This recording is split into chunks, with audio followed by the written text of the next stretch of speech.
Hey everyone, welcome to another video.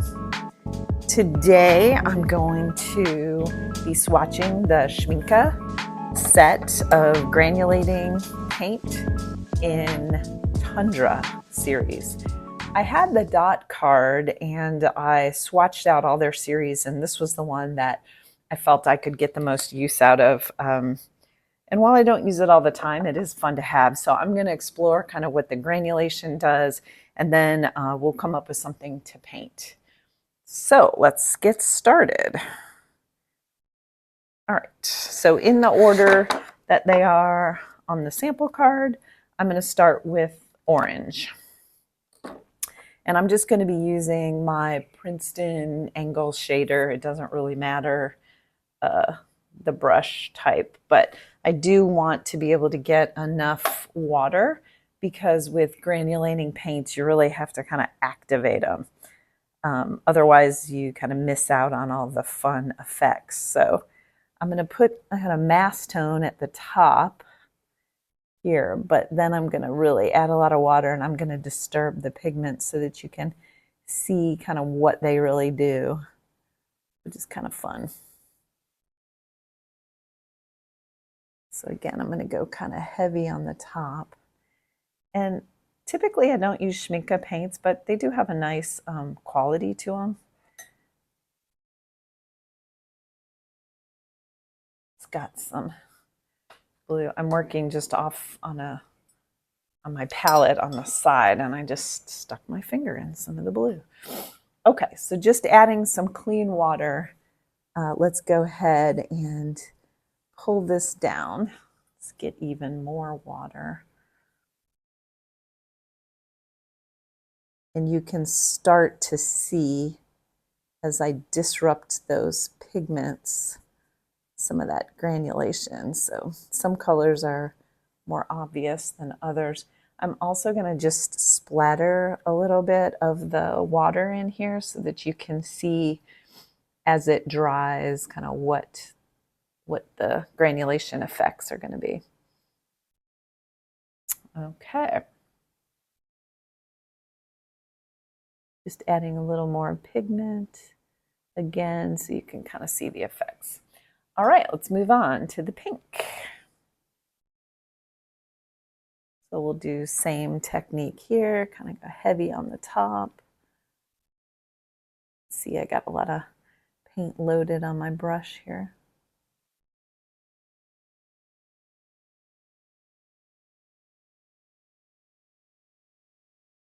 So you might wonder, like, why would you pick a granulating paint? I know when I first got started, I was like, oh, cerulean blue, why is this so weird? And it was just a different consistency.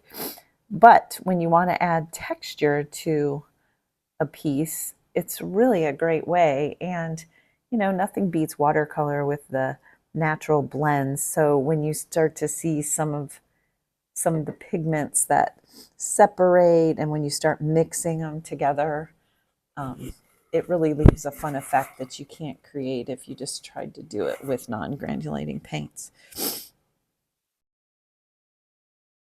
So just getting in there and messing up the structure of the paints, and we'll see kind of what happens when they dry.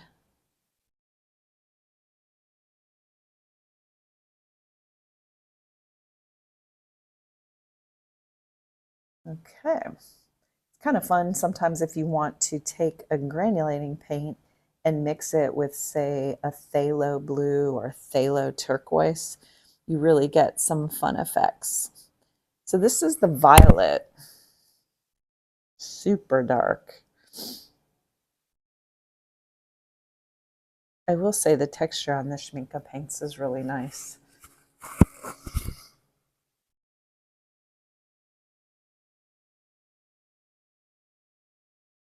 This one already, I can start to see that violet tone kind of separating itself from the mass tone. So we'll get in there with water, because this will be a nice effect.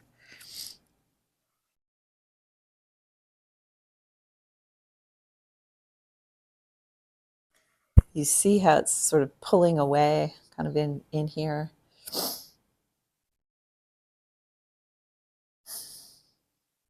All right, next up, blue. Oh, this is such a pretty blue.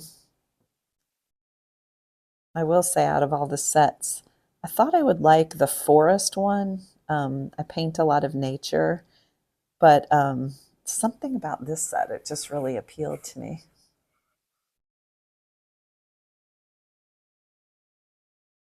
At the end of the video, I'll share that dot card so you can see kind of what some of the other options are within these sets if you wanted to buy more than one. Although I think when I bought these, the little box that I showed you at the beginning, I want to say it was like $90, so they're not cheap. But you do get quite a lot of paint. It is a 15 milliliter tube, so they'll last for a long time. And I don't have them as part of my regular palette. I usually just stick with my Daniel Smiths, but I can see the advantage of mixing in some of these into my standard palette. In fact, every time I swatch these, I think, oh yeah, I like these.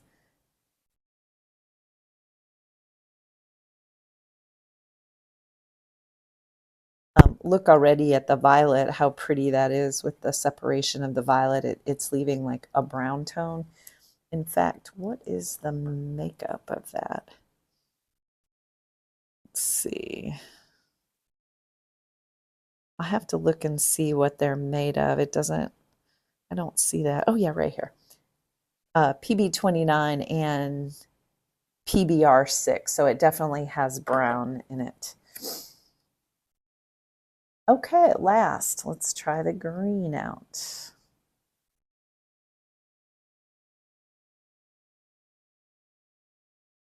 You can see when I paint that mass tone how creamy and dense they are. It's just so nice. To be able to have that plus the granulation, that's a nice paint.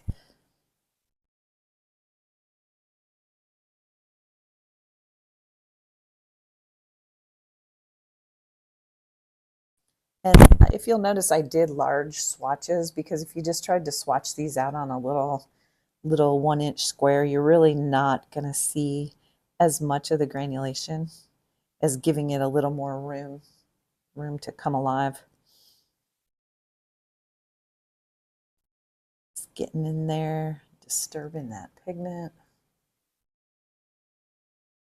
And offline, I have my clean water and my pigmented water. Pigmented meaning the water I clean my brush off. So I just keep those two going. I know some people do warm and cool. To be honest with you, when I'm painting, I don't have time to go, is this a warm color? Which water do I use? And I also don't know why that helps. You could still get a muddy color, but everyone has their own way of working. So whatever works for you, I respect.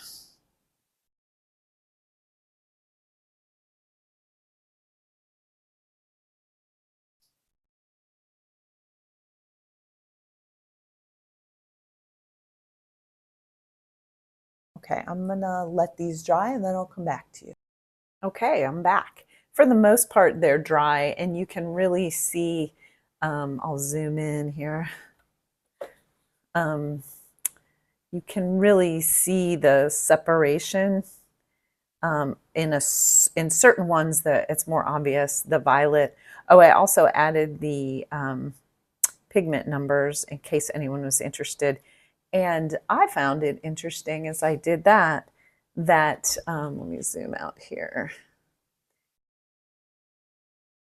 Okay, I found it interesting that several of them use the same, like these two both have the PBR6, and you can see kind of some of that brown coming out in both of them.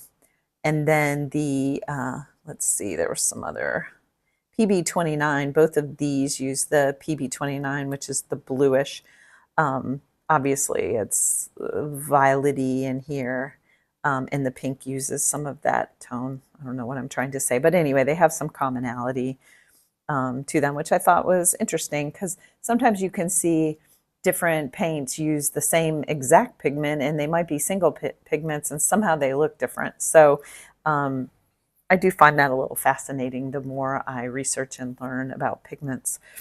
But anyway, for these, you can kind of see the variation. And I was also very impressed with the matching that Schmincke did on their swatches. So these are upside down, but the orange, the pink, violet, they look exactly like they do on here. So you could go in even without swatching to the store and be confident that what you see on the packaging is going to be a good representation. So I thought it'd be fun to paint something using all of these. And of course, there's some beautiful tundra landscapes out there. But I found a little image, which I found it on Pixabay, so I'll include the details and I'll add it here to the replay. But I'm just going to go for it and just using my Rosemary and Company Series 304 brush, which will give me a lot of flexibility because it has a nice tip and it'll hold a lot of water. So I am going to paint the mushrooms. So just to get started down here, I'm just gonna kind of wet area with just some clean water.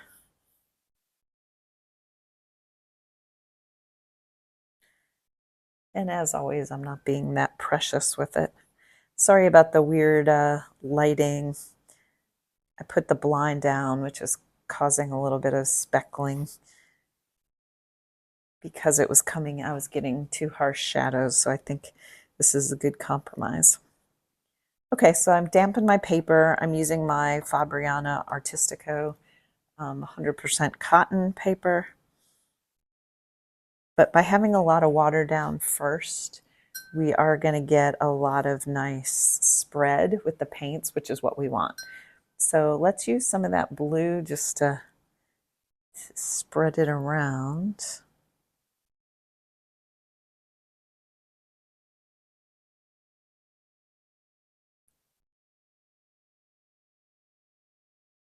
And as always, I'm not being too precious. I don't care if it doesn't match the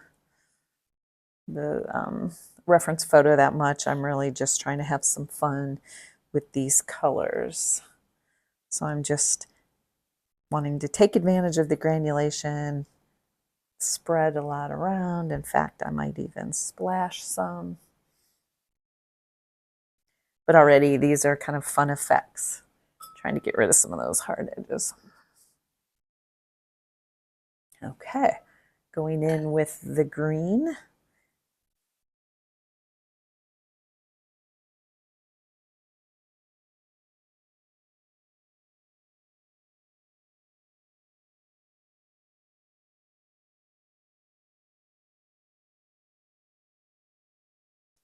I already know I'm going to like this one because the paints are making it so fun.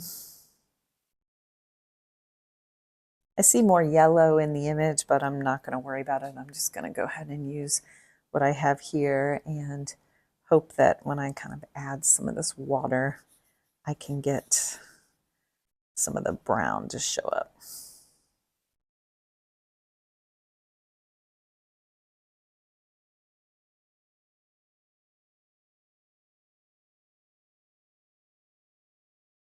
You can see it pulling away here, which is super fun. Meaning I'm seeing more of the brown come off of that. And I mean, look at that, that's totally cool.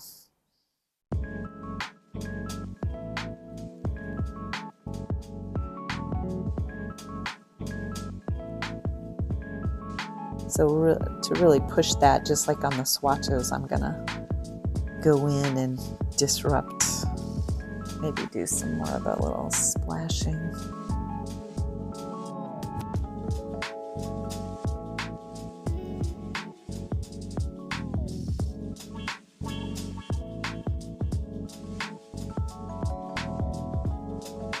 All right, let's start these little mushrooms here in some areas that I have.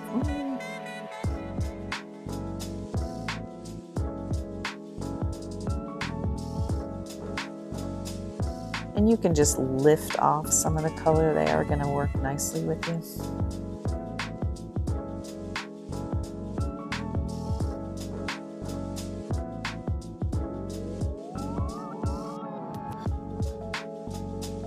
On this layer 1, I'm not going to worry about too much detail. Just going to try to get the basics down. Use my little angle shader to get a better lift.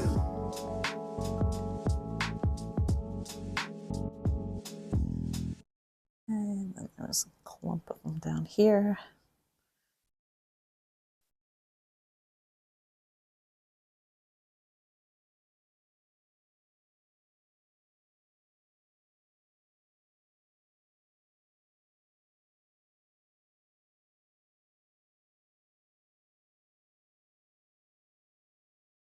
And we're just trying to get the contour down. Again, not trying to get too much detail, but I think I will go in and add some of the other colors to it. Maybe this is a good time to add the pink.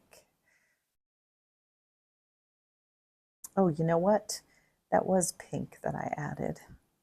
This is the violet.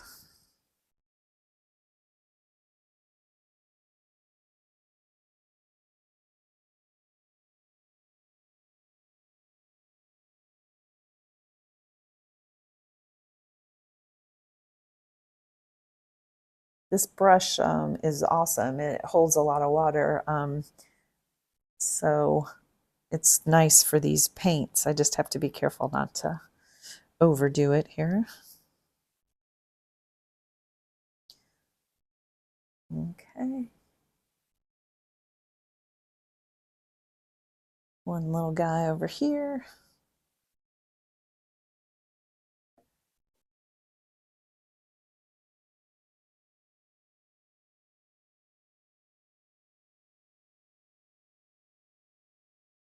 Again, I'm going to do a little bit of lifting with my shader.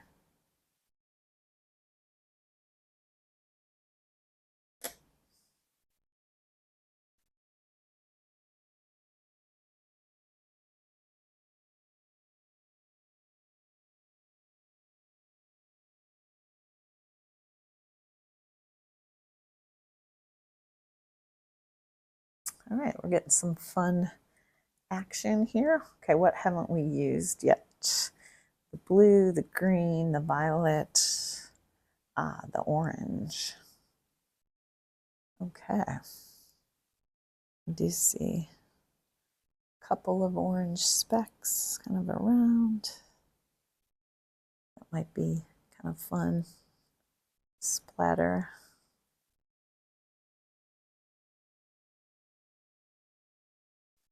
Down here you can really see the fun granulation starting. And I think for this next layer, I'm going to go ahead and go in with a different brush because I don't need as much water now. This brush is great for doing larger pieces. This is kind of a small area, so I don't need as much. So let's see. I think I'll go to my trusty silver number 4 round. Yeah. So this is silver black velvet number 4 round. This is an awesome, it has a really sharp point. And all the brushes I use are synthetic, I believe. I do like the springiness of them. All right, so just going back over now, I'm going to try to capture some of this little foliage in here with some blue details, just to give the impression that it's the forest floor.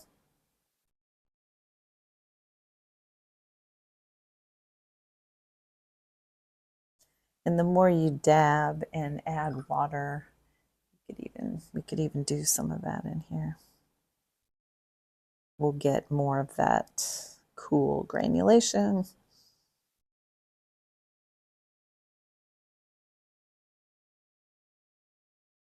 That'll be especially effective with the violet because there's so much differentiation in the color. You can see the green, how it's spread out. I wasn't even using the orange there. That looks awesome.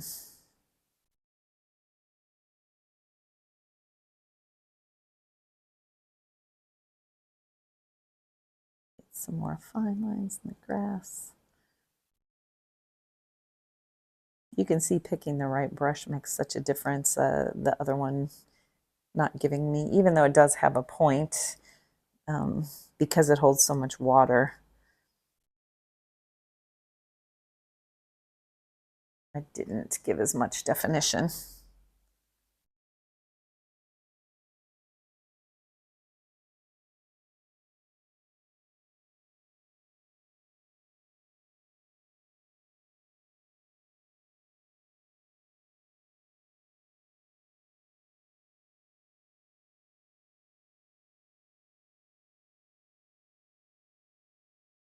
And I'm just kind of, even though this is just for fun, I'm just kind of looking across for balance. Where do I need more color? Where do I need more details? Just to get a very loose composition. I mean, how cool is that area? So I don't want to go in too much, mess it up, but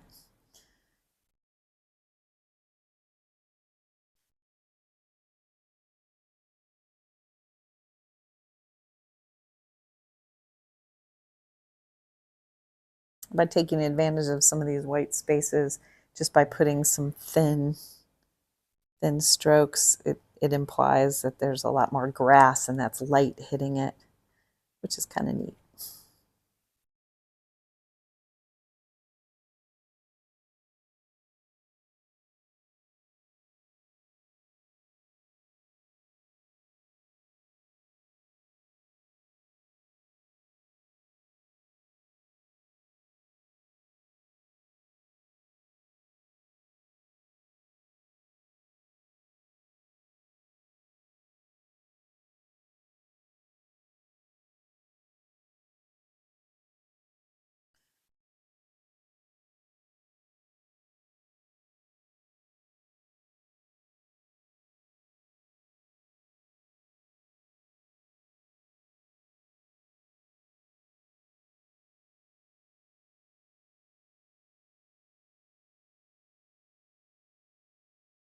All right, let's see. I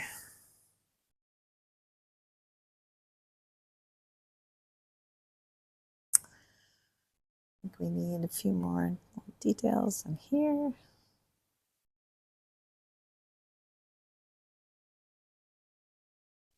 All right, let's hit those mushrooms now with another layer. They're still probably damp, but okay.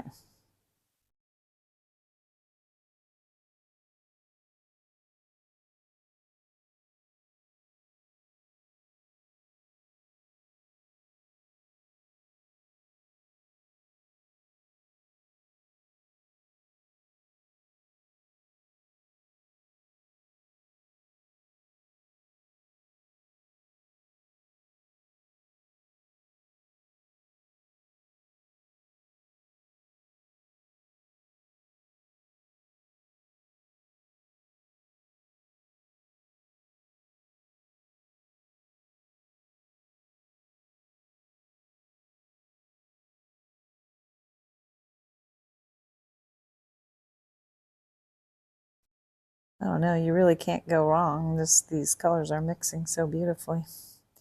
Just trying to take advantage of the darker tones. Blend it into the forest floor.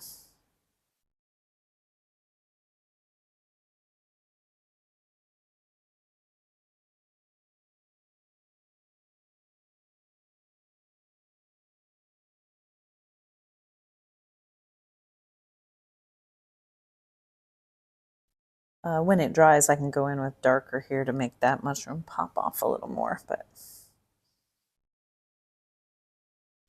I love these kind of spontaneous, just no expectation demonstrations or paintings. You just have to go in and be brave.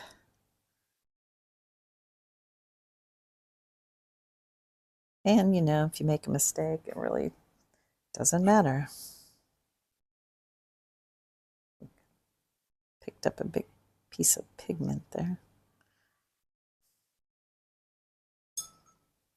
Just going to work that in a little bit.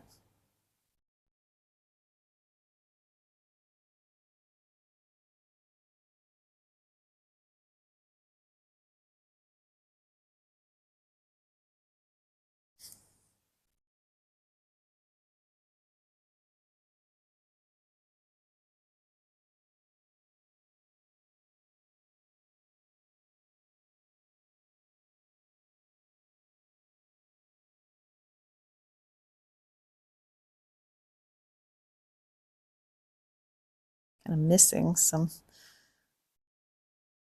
details down here. Mushroom was kind of hanging low. Just mix a couple of things in there, maybe some splattering.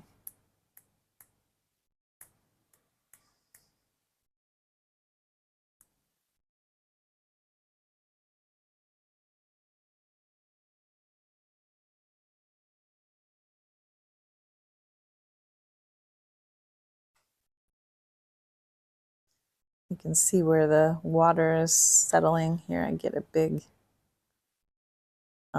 spot of brown, which was kind of cool.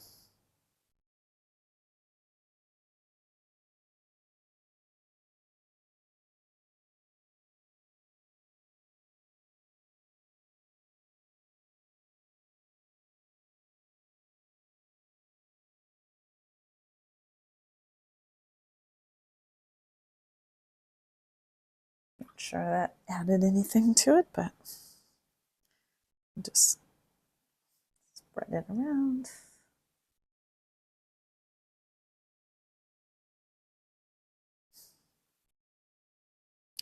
You can see that this paint gives me a lot of time. My paper was wet. You can see the buckling. Okay. We need a little more definition.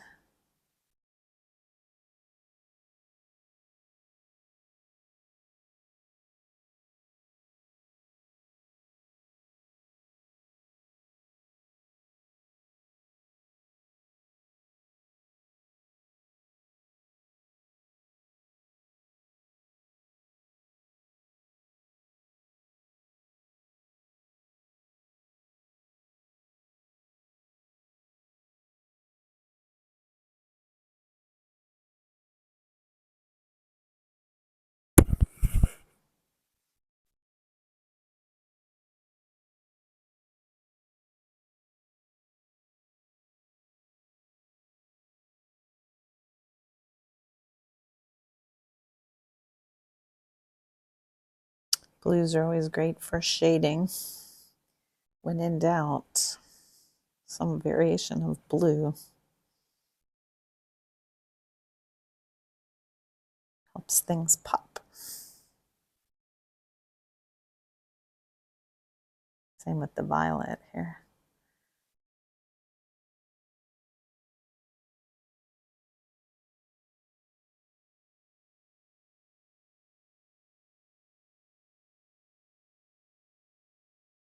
It's still a little wet in here for that final bit of definition.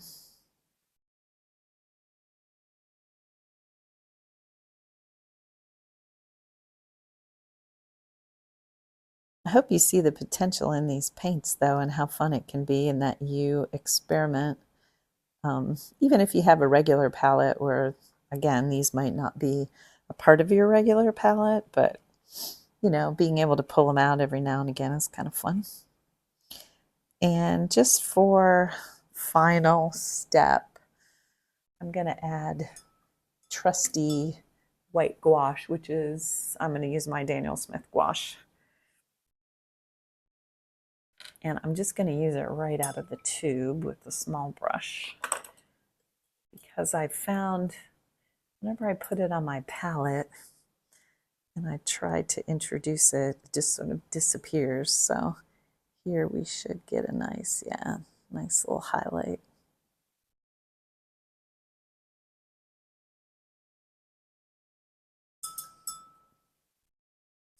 And if we wanted to blend in a little more, we just add a little water.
Gouache is always fun for those final little highlights in watercolor, just in case you missed them, which is easy to do, or even if I have a sketch, sometimes I end up painting over. And then let's just capture some of the light since we didn't have a yellow, and do the old splatter one last time. This is pretty watered down, so some of these may not even stick around.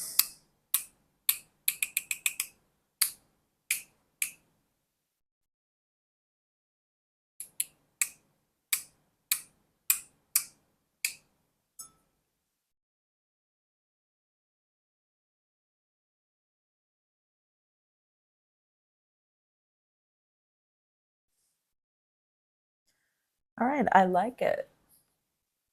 Oh, I see it was a little bit off there. Hopefully I didn't miss too much. So anyway, these are the swatched out Schmincke Tundra set of granulating paints and our little mushroom scene. So I hope you enjoyed the demonstration and learned what granulating paints can do, and you'll consider trying some. I know I really like having a lot of them as part of my regular palette, even if it's not this brand, but in Daniel Smith, I do use quite a bit of granulating paints because I just love the texture you get. You could have more fun and throw salt on or more water and just push it. But I think this turned out pretty nice. I'm pretty happy. Hope you enjoyed it. If you did, please consider giving me a like, letting me know in your comments what you think. And by all means, if you're not already, please become a subscriber. It really helps me out. So thanks for painting. As always, let me know what else you'd like to see.